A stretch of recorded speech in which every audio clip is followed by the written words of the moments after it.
Hello viewers!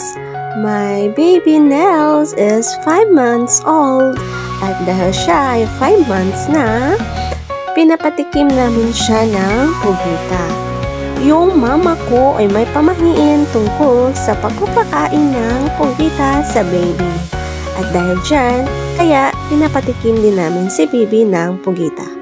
Ewan ko talaga sa mga matatanda, ang dami-dami nilang mga pamahiin. Well, wala din namang mawawala kung susubukan din natin. Kaya ayan, si baby ay pinapatikim din namin ng pugita. Ayan, 5 months na si baby at siya ay kalbo pa rin. Kalbo pa rin si baby. Nagmana siya sa akin dahil nung ako ay baby pa ay kalbo din ako.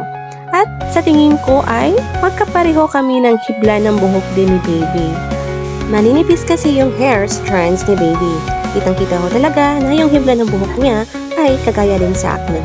Yan lang guys! Kimpikin na si baby ng pugita! Ayan! Thank you for viewing my diary!